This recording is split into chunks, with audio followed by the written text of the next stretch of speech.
Most financial problems don't begin with crisis. They begin with comfort. Not poverty, not chaos, not disaster. Comfort. A stable income, a predictable routine, bills paid on time, a decent apartment, a reliable car, weekend dinners, streaming subscriptions, annual vacations. Nothing extravagant, nothing reckless. Just normal life. And that's exactly why it's dangerous. Comfort lowers urgency. Urgency drives change. When survival is not at stake, improvement feels optional. You are not forced to optimize. You are not forced to question your structure. You are not forced to grow. You are simply fine. But fine compounds in the wrong direction. The comfort trap works slowly, quietly, invisibly. You don't notice it because nothing feels broken. Income rises, expenses rise with it. Promotions turn into better apartments. Raises turn into better cars. Bonuses turn into better vacations. The lifestyle expands to absorb every increase in cash flow. This is not greed, it's adaptation. Humans normalize quickly. What once felt luxurious becomes baseline. What once felt like success becomes standard. What once felt optional becomes necessary. The $2,000 apartment becomes the $2,800 apartment. The reliable car becomes the premium lease. The occasional dinner becomes routine delivery. Each step feels small, logical, affordable. But fixed costs quietly harden around you. Your monthly burn rate increases. Your financial flexibility decreases. Your dependency on your current income grows stronger. And here's the shift most people miss. The more comfortable your life becomes, the more expensive it is to change it. If your cost of living is $2,000 per month, you have options. If it's $6,000 per month, you have obligations. Comfort raises the minimum required to survive your own lifestyle. That's the trap. You think you're upgrading your life, you're increasing your fragility. Because high fixed expenses create pressure. Pressure reduces risk tolerance. Reduced risk tolerance limits opportunity. You stop exploring uncertain paths. You stop considering career pivots. You stop tolerating temporary income drops. You stop investing aggressively. You stop building optionality. You protect the lifestyle instead of expanding the future. Optionality is the most underrated financial asset. The ability to move cities, the ability to switch careers, the ability to start something new, the ability to say no. Comfort quietly erodes all of it. When your monthly obligations are high, you cannot easily walk away. You cannot easily experiment. You cannot easily pause. You are not poor, but you are constrained. The irony is that the trap rarely feels like a trap. It feels like progress. You earn more, you spend more, you look successful, your environment signals growth. But your margin does not improve. Your savings rate does not meaningfully increase. Your risk capacity does not expand. You run faster, but the treadmill speeds up with you. This is lifestyle inflation, but deeper than that. It's identity inflation. Your self-image adjusts to your consumption. You begin to associate your worth with your environment. The nicer apartment becomes proof of advancement. The nicer car becomes proof of competence. The visible upgrades become psychological anchors. Downscaling now feels like failure, so you don't.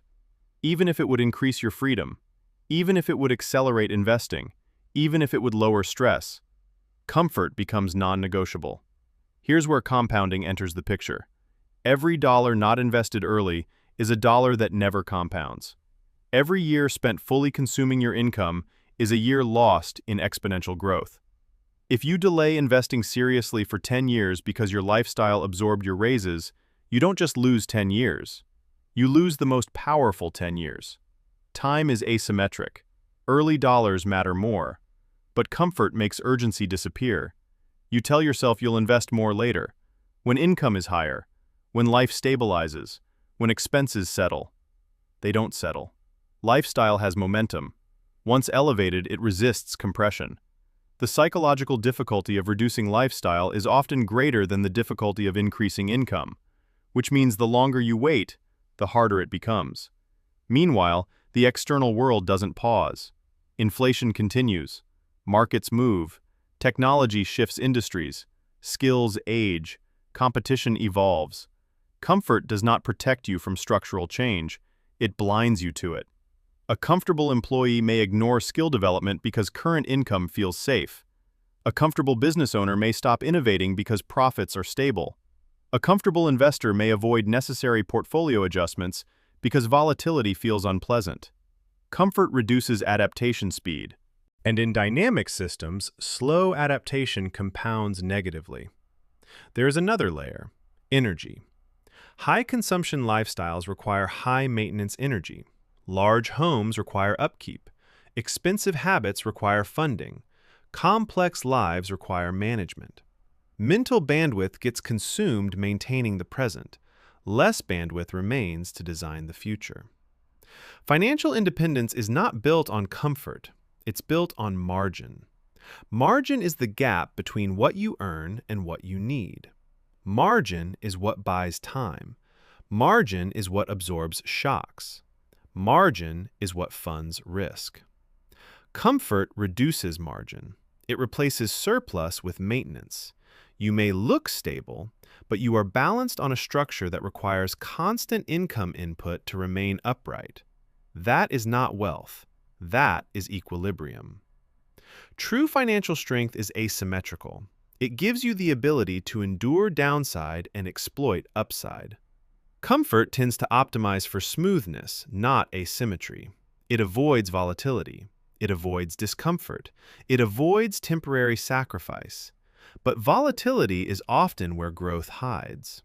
The people who build disproportionate outcomes usually tolerate disproportionate discomfort, earlier, longer, or more intentionally. They live below their means when they could live at their means. They invest when it feels premature. They accept temporary social friction. They protect margin aggressively. They delay comfort to purchase optionality.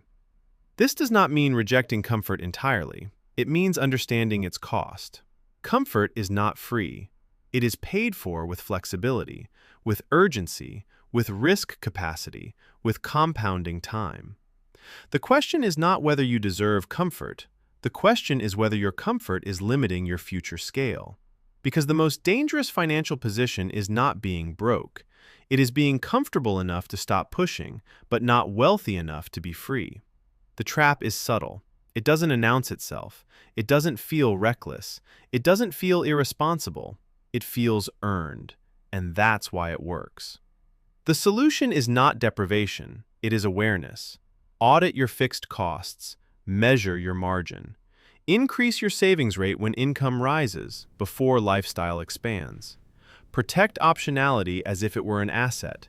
Invest early enough that time works for you, not against you. Comfort should be a byproduct of strength, not a substitute for it. Because comfort today can quietly trade away freedom tomorrow. And freedom, not comfort, is the real financial upgrade.